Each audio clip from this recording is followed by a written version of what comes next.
Halo, Assalamualaikum warahmatullahi wabarakatuh. Perkenalkan, nama aku Zakiatul Wahdani Taulina dari UIN Maulana Malik Ibrahim Malang, jurusan Psikologi. Kali ini aku akan sharing sama teman-teman semua seputar salah satu jenis gangguan mental yang penting banget nih untuk kita ketahui. Pastiin teman-teman tonton sampai akhir ya, dan jangan lupa tinggalkan like serta komennya juga, karena itu akan membantu aku sebab video ini dikhususkan untuk memenuhi tugas dari mata kuliah psikologi klinis di kelas aku. Oke, selamat menonton dan semoga bermanfaat. Udah tahu nggak sih kalian dengan borderline personality disorder atau biasanya kita singkat dengan BPD? Kalau dalam bahasa Indonesianya ya, kita biasanya mengenal BPD ini dengan gangguan kepribadian ambang. Nah, biasanya BPD ini sering nih dibingungkan perbedaannya dengan bipolar apa gitu.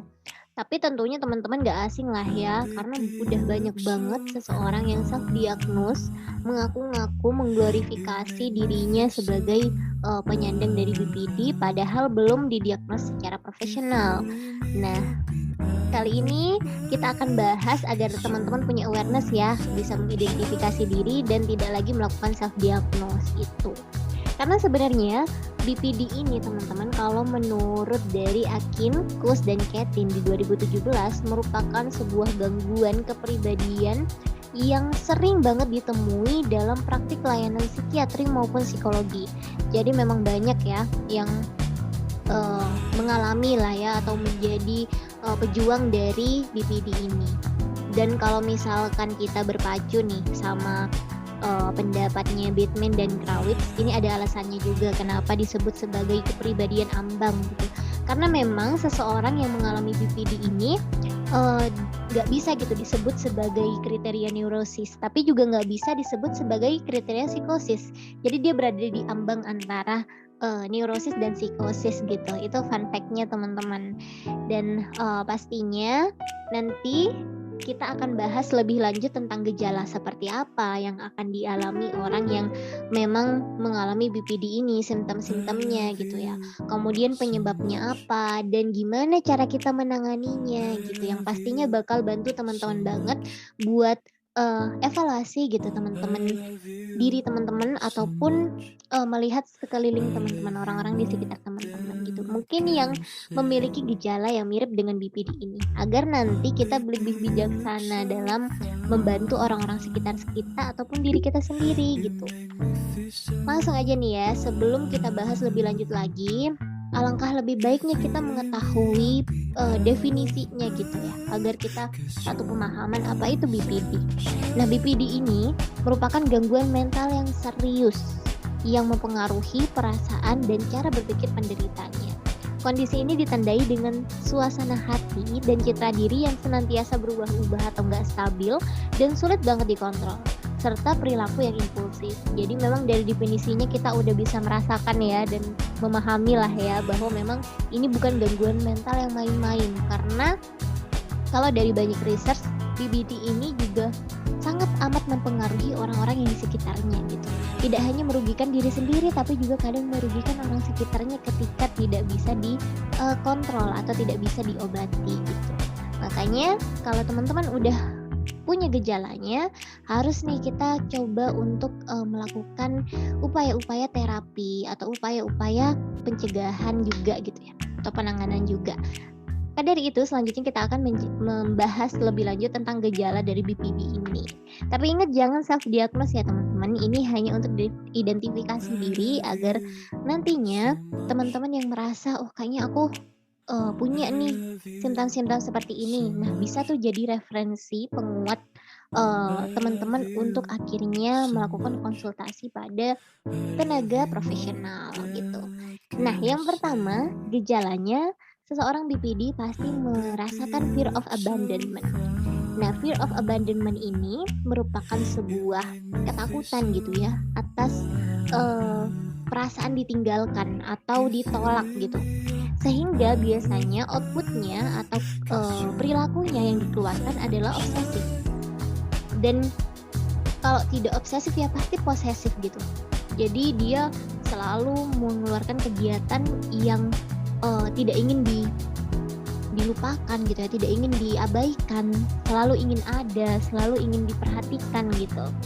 Dan biasanya kalau tidak obsesif atau posesif, biasanya orang yang mengalami BPD ini dengan simptom pertama ini akan cenderung manipulatif dengan contohnya nih, contoh kasusnya ada yang memutuskan hubungan sebelum dia akan diputuskan. Jadi dia ketakutan ini pasti abis ini aku diputusin, makanya sebelum aku diputusin aku harus mutusin dia duluan.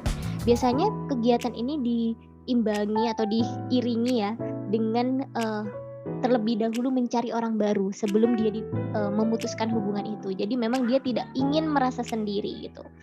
Nah, karena kegiatan dalam fear of abandonment ini kadang bukan malah mengikat gitu ya, malah membuat orang jenuh. Orang yang melakukan relationship dengan dia merasa tersiksa untuk melakukan relationship dengan dia, pada akhirnya akan tercipta simptom yang kedua, unstable relationship.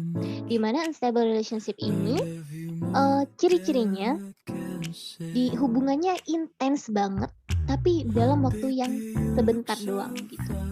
Karena ya tadi, karena banyak kegiatan-kegiatan dari fear of abandonment itu yang membuat akhirnya hubungan itu tidak long life gitu. Dan biasanya juga orang yang BPD dengan simptom kedua ini mudah sekali jatuh cinta, tapi cepet banget kecewanya. Karena ya tadi ya, ekspektasinya gak normal, ekspektasinya terlalu tinggi, sehingga ketika ekspektasi itu tidak sesuai dengan realita, dia cenderung mengalami depresi dan akhirnya dia mencari lagi yang baru gitu, atau dia membuat masalah dalam hubungan itu karena ekspektasinya terlalu tinggi tadi. Nah, yang selanjutnya, yang ketiga adalah terbiasa berpikir hitam putih. Ini memang teman-teman kita yang mengalami BPD ini memiliki cara pandang yang dualisme. Dia hanya melihat kehidupan itu hanya ada dua keadaan gitu, hitam atau putih. Jadi contoh nih, misalkan kalau misalkan kamu nggak datang hari ini ya berarti kamu nggak cinta sama aku. Tapi kalau misalkan kamu datang hari ini ya berarti kamu cinta. Jadi dia hanya merasa pilihan itu hanya ada dua, keadaan itu hanya ada dua. Kalau nggak baik ya buruk, kalau nggak suka ya suka gitu, itu doang. Jadi dia tidak bisa membuka kemungkinan lain dalam suatu keadaan gitu ya. Dan yang keempat, biasanya BPD cenderung shifting self image. Jadi dia tidak memiliki gambaran diri yang benar-benar paripurna dan hanya satu. Jadi dia biasanya perubahan self image-nya cepat. Misalkan hari ini dia bangga sama dirinya, bisa-bisa nanti malam dia merasa, ih kenapa sih aku kayak gini gitu. Dan dia membenci dirinya, dia nggak bisa maafin dirinya. Jadi dia nggak punya self image yang menetap gitulah ya. Dia selalu berubah-ubah self image-nya. Sehingga itulah yang membuat orang BPD sulit sekali untuk self love. Nah, yang kelima adalah self destructive behavior. Nah, self destructive behavior ini merupakan kegiatan yang impulsif sebenarnya ya teman-teman. Jadi biasanya teman-teman BPD cenderung nekat di sini dan intens sekali hadirnya. Dan misalkan nih kegiatan karena self destructive behavior ini, kegiatan atau keputusan yang diambil itu kontras dan cepat. Jadi nggak difikirkan dulu. Misalkan contohnya self harm, atau misalkan dilampiaskan emosinya dengan belanja secara over atau makan secara over gitu. Nah, disinilah self destructive behavior memang tujuannya untuk mengalihkan perasaan sakit atau emosinya penderita gitu ya. Padahal itu sebenarnya hanya akan memunculkan masalah-masalah baru nanti yang akan menjadi kompilasi dari BPD ini. Contohnya nanti ketika dilarikan kepada makanan gitu, emosinya dilarikan kepada makanan, dia makan secara over. Nah, nanti akhirnya seseorang bisa obesitas gara-gara itu, atau mengalami gangguan makan dan lain-lain gitu. Dan yang keenam adalah extreme emotional swing. Nah, ini biasanya yang sedikit dibingungkan dipikirnya bahwa BPD ini sama dengan bipolar ya, karena ada emotional swingnya di sini.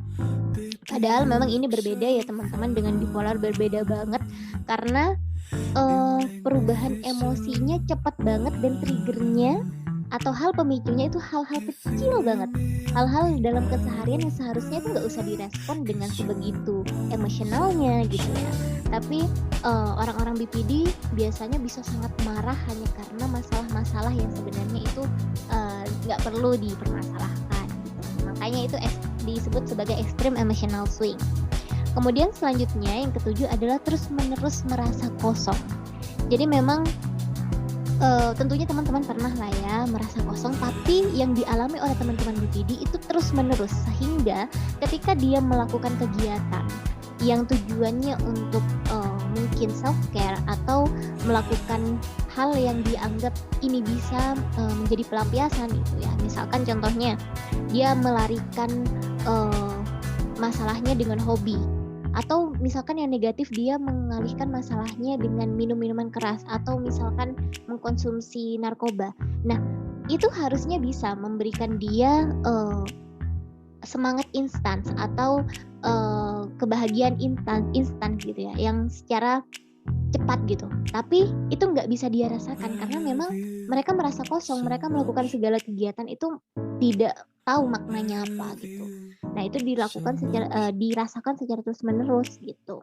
Kemudian yang kedelapan adalah explosive anger. Jadi explosive anger ini adalah sebuah luapan kemarahan ya, tapi yang tidak biasa. Jadi memang luapan kemarahannya diluapkan secara besar-besaran gitu, secara tidak berpikir tentang kanan kiri gitu ya, atau nggak berpikir tentang lingkungannya, jadi dia luapkan aja emosinya gitu. Nah, biasanya diluapkan emosinya itu tidak hanya kepada orang sekitar, sehingga orang sekitar kan biasanya jadi korban ya atas kemarahannya. Biasanya juga ke barang, dia banting-banting barang, atau ke dirinya sendiri dengan self harm, atau mungkin dengan kalau misalkan parah ya bisa jadi suicidal ya, bunuh diri gitu dan lain-lain. Jadi memang bahaya banget nih yang ke-8. Kemudian yang ke-9, merasakan kehilangan kesadaran dengan realita gitu. Jadi dia terlalu mengedepankan perspektifnya sendiri atau prasangkanya sendiri. Dia selalu tersiksa dengan keyakinan-keyakinan yang ada di kepalanya. Jadi dia hanya meyakini bahwa yang ada di kepalanya atau yang ada di keyakinannya itulah realita gitu. Padahal kan sebenarnya enggak ya.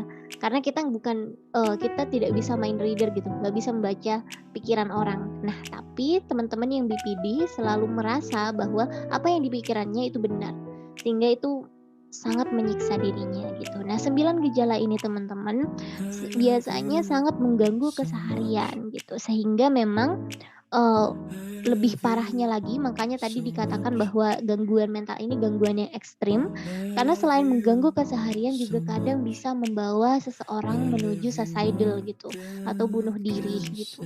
Makanya nih teman-teman, kalau udah ada simptom beberapa yang terindikasi ini sepertinya BPD, lebih baik kita respon dengan cepat-cepat untuk berkonsultasi dengan tenaga profesional gitu ya. Selanjutnya adalah penyebab dari BPD. Apa sih sebenarnya penyebabnya gitu? Ada 3 nih teman-teman. Ada lingkungan, genetik, dan kelainan pada otak.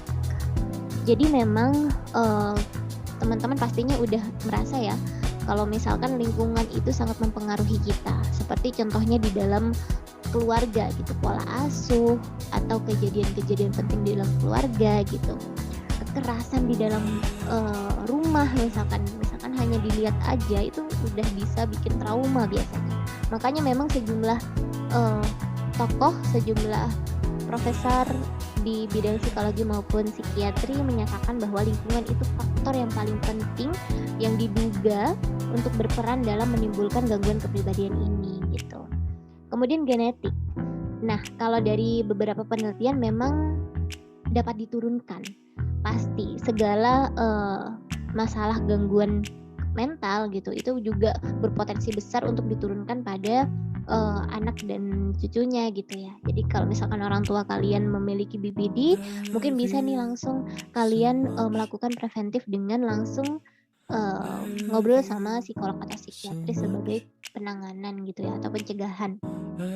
Selanjutnya adalah kelainan pada otak. Berdasarkan penelitian, memang penderita BPD ini memiliki kelainan pada struktur dan fungsi otaknya. terutama pada area yang mengatur perilaku dan emosi. Penderita BPD juga diduga memiliki kelainan fungsi zat kimia nih teman-teman yang ada di otak kita yang berperan harusnya mengatur emosi gitu. Makanya memang ya kalau misalkan kita berpacu sama pendapatnya Kula Chonglu sama Koshi 2018, dia mengatakan memang perkembangan dari gangguan kepribadian ambag ini dipengaruhi oleh interaksi antara faktor genetik, neurobiologis, dan psikososial juga. Selanjutnya, selain kita mengetahui tentang penyebabnya, kita juga harus tahu nih gimana cara penanganannya sih. Nah, sebenarnya banyak nih yang direkomendasikan oleh kebanyakan para psikolog dan psikiatri adalah psikoterapi. Tapi sebelum itu, kita juga bisa mencoba untuk melakukan mencari ya support system, kemudian mencari penanganan dengan obat juga gitu ke psikiatri sebelum pada akhirnya nanti ke psikoterapi gitu. Nah, kalau misalkan berpendapat kita mengambil pendapat dari para psikiatri, memang obat tidak bisa menyembuhkan, tapi hanya bisa membantu pemulihan gitu. Tapi kalau untuk penyembuhan kita memang harus berjuang dengan cara psikoterapi. Kemudian juga penting sekali untuk mencari support system dari lingkungan kita, karena ya tadi ya penyebabnya kan dari multidimensi nih, dari banyak, ada psikososial, ada genetik juga, neurobiologis. Makanya memang lingkungan kita juga harus mendukung kegiatan upaya kita untuk sehat kembali gitu, dengan cara dengan memahami kapan kita muncul kembali simptom-simptom itu, dengan menangani bagaimana cara yang tepat untuk memvalidasi perasaan-perasaan kita, untuk menenangkan kita, begitu ya. Nah, kalau untuk psikoterapi banyak sekali yang bisa kita lakukan nih ke para profesional gitu. Biasanya nanti akan dibimbing oleh mereka dan dicocokkan dengan simptom-simptom kalian atau hasil dari diagnosis kalian. Yang pertama ada DBT atau Dialectical Behavior Therapy. Kemudian ada MBT, Mentalization Based Therapy, ada Schema Focus Therapy, kemudian Transference Focus Psikoterapi, dan ada Good Psychiatric Management, dan ada STEPPS atau System Training for Emotional Predictability and Problem Solving. Nah, 6 psikoterapi ini bisa teman-teman dapatkan gitu ya ketika selesai diagnos pada orang atau profesional gitu, tenaga profesional ya teman-teman. Nah, yang terakhir nih, pencegahan dari BPD, apa sih caranya agar kita bisa mencegah terjadinya BPD ini gitu. Yang pertama, kita harus menciptakan lingkungan keluarga yang harmonis, khususnya untuk anak. Kemudian yang kedua, menanyakan secara rutin kondisi anak atau hal-hal yang baru ia alami, tanpa perlu menunggu ia bercerita dahulu. Kemudian yang ketiga, mencari dukungan dari orang lain ketika kondisi keluarga sedang tidak stabil. Kemudian bercerita kepada orang terdekat atau psikiater ketika mengalami pelecehan, perundungan, atau kekerasan fisik. Teman-teman juga bisa melakukan ini kepada psikolog ya. Kemudian selain itu, pemeriksaan sedini mungkin. Lakukan pemeriksaan sedini mungkin ketika timbul gejala juga dapat dilakukan untuk mencegah kondisi bertambah parah.